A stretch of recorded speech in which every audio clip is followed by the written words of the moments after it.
Hello guys, welcome to my YouTube channel the study point. Guys, मैं अमित फिर से आज मैं अपने YouTube channel the study point पे क्लास 10th के जो निर्देशांक ज्यामिति एक चैप्टर है, निर्देशांक ज्यामिति का एक इम्पोर्टेंट फार्मूला है दूरी सूत्र, उसी को ज्ञात करने वाले हैं।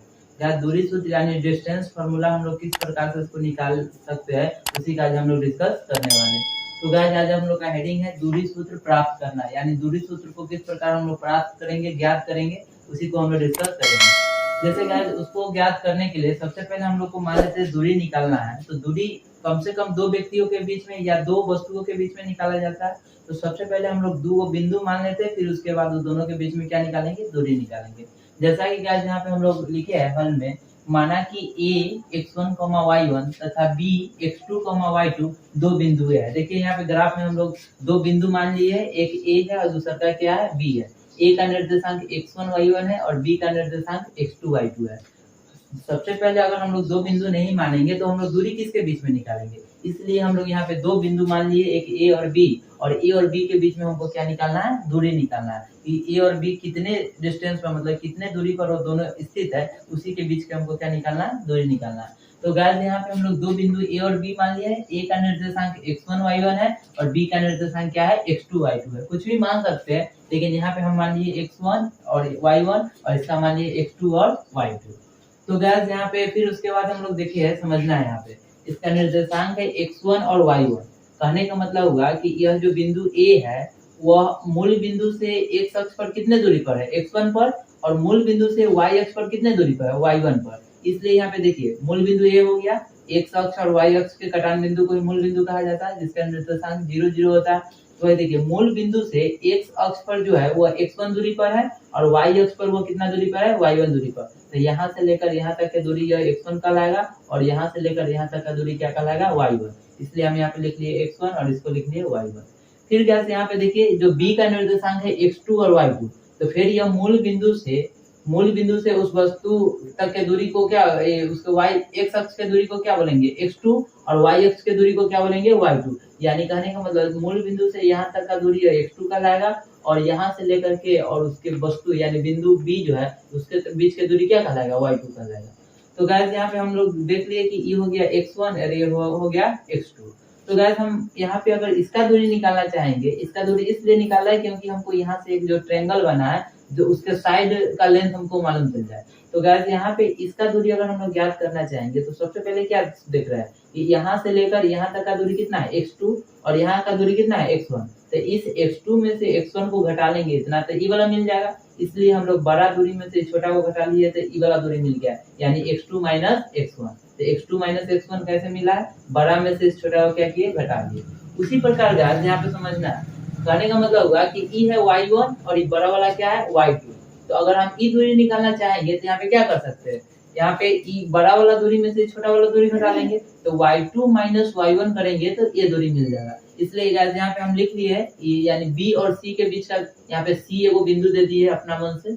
ऐसे तो a और b माने हुए, लेकिन c यहाँ पे एक एक्स्ट्रा बिंदु दे दिए, नाम होगा ताकि उससे हम लोग कुछ काम करने में बनेगा। इसलिए गाइस यहाँ पे अगर हम BC का मान निकालना चाहेंगे तो क्या हो जाएगा, y2 माइनस y1, यानी बड़ा वाला दूरी में से छोटा वाला दूरी घट जाएगा, तो यही बचेगा।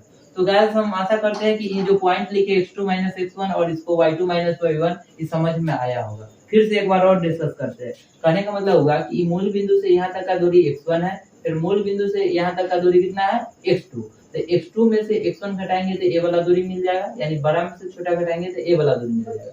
उसी प्रकार अगर हम BC ज्ञात करना चाहते हैं तो हम यहाँ पे क्या देखे हैं, BC ज्ञात करने के लिए हम लोग यहाँ से यहाँ तक का दूरी, या यहाँ पे कोई बिंदु है और यहाँ पे B है, तो B से यहाँ तक की दूरी कितना है, y2, और C से यहाँ तक का दूरी कितना है, y1। तो y2 में से y1 घटा लेंगे तो ये वाला मिल जाएगा, यानी बड़ा वाला दूरी में से छोटा वाला दूरी घटा लेंगे तो ये वाला मिल जाएगा। तो गाइस आशा करते हैं कि समझ गए होंगे, इसमें कोई दिक्कत नहीं हुआ होगा। तो गाइस यहाँ पे हम लोग को देखने को मिला है कि जब हम इसको इससे मिला दिए तो इसका एक ट्रायंगल का रूप ले लिया, जो हमको दिख रहा है कि यहाँ पे कितना बना रहा है, 90 डिग्री। 90 डिग्री बनाने वाले ट्रायंगल क्या कहलाते हैं, समकोण, यानी समकोण त्रिभुज कहलाते हैं। वैसा त्रिभुज जिसका एक कोण 90 डिग्री के बराबर हो उसी को क्या कहते हैं, समकोण त्रिभुज। तो गाइस यहाँ पे ACB एक ऐसा त्रिभुज बन गया है, समकोण त्रिभुज। तो गाइस उसी को हम लोग यहाँ पे लिख लिए, देख लीजिए। हल में सबसे पहले लिखे, माना कि A x1 y1 तथा B x2 y2 दो बिंदुएं हैं और यहाँ पे लिखा है ज्ञात करना है। हमको क्या ज्ञात करना है? ए और बी के बीच की दूरी अर्थात ए बी, मतलब ए और बी के बीच में कितना दूरी है उसी को तो हम लोग डिस्कस करने वाले। हम लोग का हेडिंग है दूरी सूत्र ज्ञात करना। तो दूरी किसके किसके बीच में निकालना है? ए और बी के बीच में। तो ए और बी के बीच में दूरी ज्ञात कीजिए अर्थात यहाँ हम लिख दिए ए बी।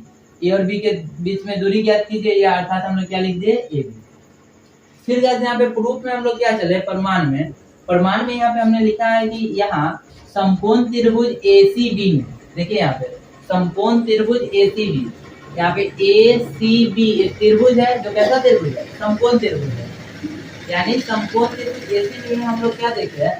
जहाँ पे समकोण त्रिभुज होता है वहाँ पे हम लोग कौन सा प्रमेय का प्रयोग करते हैं? पाइथागोरस प्रमेय। आप लोग जानते होंगे कि पाइथागोरस प्रमेय किस त्रिभुज में लगता है? तो समकोण त्रिभुज में। समकोण त्रिभुज में कर्ण भी होता है, लंब भी होता है और आधार भी होता है। तो कर्ण, आधार और लंब जिसमें होता है उसी में हम लोग क्या प्रयोग करते हैं? पाइथागोरस प्रमेय। तो गाइस यहाँ पे हमने लिखा है कि प्रमाण में यहाँ समकोण त्रिभुज एसीबी में पाइथागोरस प्रमेय के अनुसार। तो पाइथागोरस प्रमेय क्या कहता है कि कर्ण का स्क्वायर जो होता है आधार के स्क्वायर और लंब के स्क्वायर के जोड़ के क्या होता है? बराबर होता है। तो हमने यहाँ पे लिख दिया है कि कर्ण का स्क्वायर इज इक्वल टू आधार का स्क्वायर प्लस लंब का स्क्वायर। तो गाइस यहाँ पे हम लोग चलते हैं त्रिभुज एसीबी में, यानी त्रिभुज एसीबी में। तो कर्ण देखिए, कर्ण क्या होता है? जो यहाँ पे जो 90 डिग्री के सामने वाली भुजा को कर्ण कहा जाता है। तो 90 डिग्री यहाँ पे बना हुआ है, इसका सामने वाला भुजा है AB। तो AB का स्क्वायर यानी कर्ण क्या हो गया? AB का स्क्वायर। फिर आधार क्या होता है? 90 डिग्री के जो क्षैतिज भुजा होती है उसी को हम लोग क्या बोलते हैं? आधार। तो यहाँ पे देख लीजिए ये हो गया 90 डिग्री और इसके क्षैतिज यही ना भुजा है, इसलिए ई आधार हो गया। आधार यानी AC हो गया। तो आधार में हम लोग क्या लिख दिए? AC, यानी इसका स्क्वायर है तो AC का स्क्वायर हो जाएगा। प्लस लंब, लंब देख लीजिए जो 90 डिग्री जहां बना हुआ रहता है उसका उदग्र जो भुजा होता है उसी को हम लोग क्या बोलते हैं? लंब बोलते हैं। तो यहाँ उदग्र यानी ये लंबवत यही है, तो इसका लंब क्या हो जाएगा? BC। तो यही लंब के जगह पे क्या हम लोग लिख दिए? BC का स्क्वायर। तो गाइस यहाँ पे हम लोग को देख रहे हैं कि हम लोग को AB ज्ञात करना है। तो यहाँ पे AB लिख दिए, AB का स्क्वायर, तो AB का स्क्वायर रहना चाहिए। फिर AC का तो मान यहाँ पे दिया हुआ देख लीजिए, AC का मान क्या है? x2 minus x1। तो यहाँ पे रख दिए AC बराबर x2 माइनस x1, इसका स्क्वायर है तो स्क्वायर कर दिए। प्लस BC का मान देख लीजिए, BC का मान है y2 माइनस y1। हम लोग इसीलिए इसका मान निकाल कर रखे हुए ताकि हम लोग को यहाँ पे दिक्कत नहीं होगा। तो हम लोग निकालिए y2 माइनस y1। तो यहाँ पे लिख दिए BC की जगह पे y2 माइनस y1 और स्क्वायर था तो स्क्वायर कर दिए। तो गाइस हमको AB का स्क्वायर के फॉर्म में हमको जरूरी नहीं है, उसको सिंपल फॉर्म में हमको AB निकालना है, यानी A और B के बीच का दूरी। तो A और B के बीच की दूरी निकालने के लिए इस स्क्वायर को हटाना होगा। जब स्क्वायर हटता है तो क्या चढ़ता है? रूट चढ़ जाएगा। तो रूट चढ़ेगा तो क्या हो जाएगा? Root under x2 minus x1 का whole square plus y2 minus y1 का होल स्क्वायर। तो गाइस यहीं पे हम लोग फाइनली A और B के बीच में दूरी ज्ञात कर लिए। तो गाइस यही फार्मूला होता है दूरी सूत्र का, यानी दूरी का निकालने का फार्मूला क्या होता है? Root under x2 minus x1 का whole square plus y2 minus y1 का होल स्क्वायर। यह दूरी किसके किसके बीच में है? A और B के बीच में, यानी AB का जो दूरी है वो root under x2 minus x1 का whole square plus y2 minus y1 का होल स्क्वायर। तो गाइस हम लोग फाइनली दूरी सूत्र को ज्ञात कर लिए हैं। हम आशा कर रहे हैं कि आप लोग को भी अच्छा से समझ में आया होगा। अगर मेरा वीडियो अगर आप लोगों को अच्छा लगा है तो इस वीडियो को लाइक करो, कमेंट करो और अपने दोस्तों के साथ शेयर करो। अगर ऐसा ही वीडियो आप लोग लगातार देखना चाहते हो तो मेरे YouTube चैनल को सब्सक्राइब करो और अपने दोस्तों को भी आग्रह करो कि वो भी हमारे YouTube चैनल को क्या करें? सब्सक्राइब करें, ताकि हम लोग ऐसा वीडियो लगातार आप लोगों के पास पहुंचाता रहे। तब तक के लिए धन्यवाद। जय हिंद।